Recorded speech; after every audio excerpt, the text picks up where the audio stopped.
ఈరోజు బంగారం మైసమ్మ దేవాలయానికి అధికారిక లాంఛనాలతో పట్టు వస్త్రాల సమర్పణ కార్యక్రమంలో భాగంగా నేను దేవాలయాన్ని సందర్శించుకోవడం జరిగింది. ఇక్కడి ఏర్పాట్లు చాలా గొప్పగా చేసినారు. బ్రహ్మాండంగా పుష్పాలతో అలంకరణ, అమ్మవారిని ప్రసన్నం చేసుకునే విధంగా ఈ దేవాలయాన్ని తీర్చిదిద్దిన ఆలయ ధర్మకర్తలకు, పూజారులకు, ఎండోమెంట్ శాఖ అధికారులకు, ఈ ప్రాంతంలో ఈ దేవాలయ అభివృద్ధి కోసం పనిచేస్తున్న అందరికీ పేరు పేరున ఉదయపూర్వకంగా విధంగా తెలంగాణ రాష్ట్రం సాధించుకున్న తర్వాత మనం బోనాల పండుగని అధికారిక పండుగగా గుర్తించి అప్పటి నుంచి ప్రతి పండుగకు ప్రభుత్వం కూడా ఆర్థిక సాయం అందిస్తూ కార్యక్రమాలు చేస్తున్న నేపథ్యం మనం చూస్తున్నాం.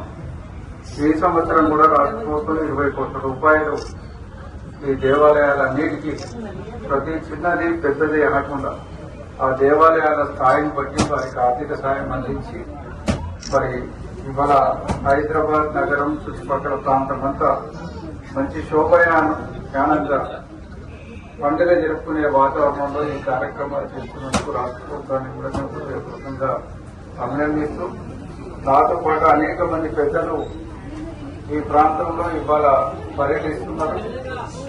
వారికి కూడా మన ఓల్డ్ సిటీలో ఉన్న సమస్యల గురించి కూడా అర్థమైతే మన నాయకులకందరికీ, మంత్రులు, అనేక మంది వివిధ హోదాలో ఉన్న వాళ్ళు కూడా ఇవాళ అనేక దేవాలయాలకు పట్టు వస్త్రాలు సమర్పించే కార్యక్రమంలో ఇక్కడికి వస్తున్నారు. దాదాపు 10 మంది వరకు వివిధ హోదాలో ఉన్న పెద్దలు కూడా వస్తున్నారు. కాబట్టి మన ప్రాంతంలో ఉన్న దేవాలయాల అభివృద్ధి, ఇక్కడ ఉన్న ప్రాంత అభివృద్ధి మీద కూడా దృష్టి సారించి ఇక్కడికి వచ్చినప్పుడు వాటి పరిష్కార దిశలో కూడా పనిచేస్తారని ఈ సందర్భంగా వాళ్ళందరినీ కోరుకుంటున్నాం.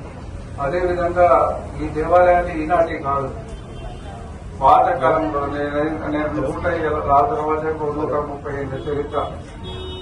మరి ఆ రకంగా అనేక దేవాలయాలకు చాలా ఓల్డ్ హిస్టరీ కూడా ఉంది. వీటన్నిటిని గ్రంథస్థం చేయాల్సిన అవసరం ఉంది, వీటన్నిటిని రికార్డ్ చేయాల్సిన అవసరం ఉంది, వీటన్నిటిని చరిత్రలో భద్రపరచాల్సిన అవసరం ఉందని చెప్పి ఈ సందర్భంగా తెలియజేసుకుంటూ, ఇక్కడికి వచ్చినప్పుడు నన్ను ఆహ్వానించిన ఆలయ కమిటీకి, మిత్రులందరికీ పేరు పేరున హృదయపూర్వకంగా ధన్యవాదాలు తెలియజేసుకుంటున్నాను.